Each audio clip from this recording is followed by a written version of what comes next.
नमस्कार दोस्तों, आज हम आपको मिलवाने जा रहे हैं उन अरबपतियों से जिन्होंने अपनी मेहनत और लगन से सफलता की ऊंचाइयों को छुआ। ये कहानियां आपको भी प्रेरित करेंगी। कौन कहता है कि सफलता आसानी से मिलती है? ये वो लोग हैं जिन्होंने मुश्किलों का सामना किया, संघर्ष किया और हार नहीं मानी।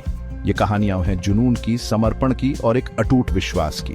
तो आइए जानते हैं इन असाधारण लोगों के जीवन के बारे में, उनकी यात्रा के बारे में और कैसे उन्होंने अपनी किस्मत खुद लिखी। दोस्तों, कहानी शुरू होती है एक छोटे से गांव से, जहां से निकले एक नौजवान धीरू भाई अंबानी।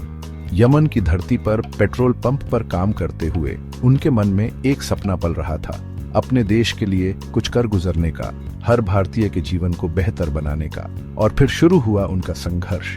भारत लौटकर उन्होंने रिलायंस इंडस्ट्रीज की नींव रखी। उनका लक्ष्य था हर भारतीय को सस्ते दाम पर कपड़ा मुहैया कराना। उन्होंने दिन रात मेहनत की, अपने सपने को साकार करने के लिए अथक प्रयास किया।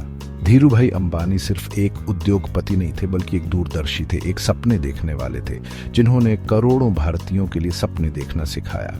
उनकी कहानी हमें यही सिखाती है कि अगर इरादे मजबूत हों तो कोई भी मुश्किल हमें हमारे लक्ष्य से भटका नहीं सकती। दोस्तों, सफलता हमेशा शोर मचाने से नहीं मिलती। ये बात साबित करते हैं राधा किशन दमानी, डी-मार्ट के मालिक। कैमरा और चकाचौंध से दूर रहने वाले ये व्यक्ति अपने काम से ही पहचाने जाते हैं। स्टॉक मार्केट में अपनी सूझबूझ से सफलता हासिल करने के बाद उन्होंने रिटेल बिजनेस में कदम रखा। उनका मंत्र था सरलता और किफायती दाम। डी-मार्ट आज देश भर में अपनी पहचान बना चुका है। राधा किशन दमानी की कहानी हमें सिखाती है कि सफलता के लिए जरूरी नहीं कि हमेशा भीड़ का हिस्सा बना जाए। अपनी रफ्तार से, अपने तरीके से भी मंजिल तक पहुंचा जा सकता है।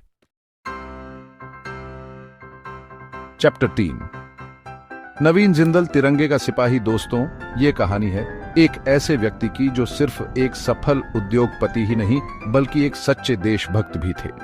नवीन जिंदल ने जिंदल ग्रुप को नई ऊंचाइयों तक पहुंचाया, लेकिन साथ ही उन्होंने देश के लिए भी कुछ कर गुजरने की ठानी।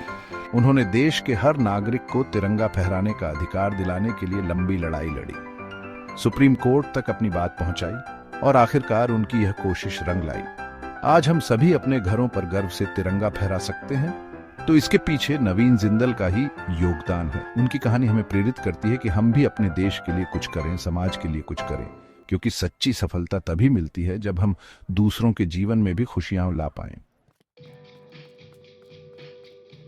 चैप्टर 4, किरण मजूमदार शॉ बायोटेक की रानी। दोस्तों, किरण मजूमदार शॉ की कहानी साबित करती है कि महिलाएं किसी भी क्षेत्र में पीछे नहीं हैं। उस दौर में जब भारत में बायोटेक्नोलॉजी को ज्यादा लोग जानते भी नहीं थे, किरण ने सिर्फ 10,000 रुपये से बायोकॉन की शुरुआत की। रास्ते में अनेक चुनौतियां आईं, लेकिन किरण ने हौसला नहीं हारा।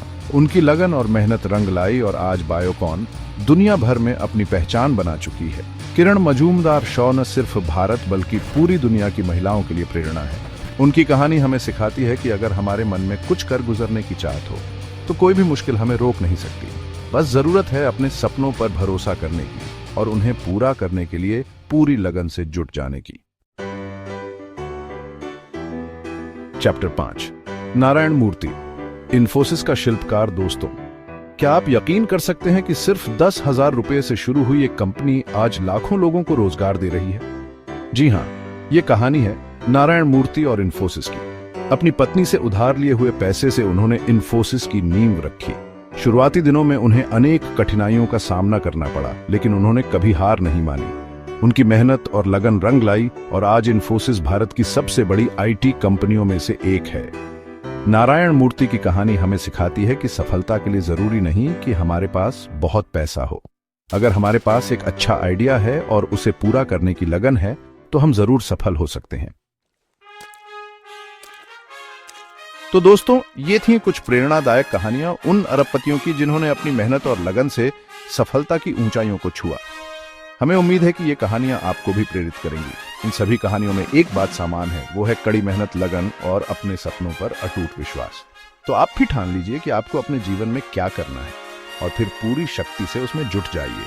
अगर आपको ये वीडियो पसंद आया हो तो लाइक और सब्सक्राइब करना ना भूलें। धन्यवाद।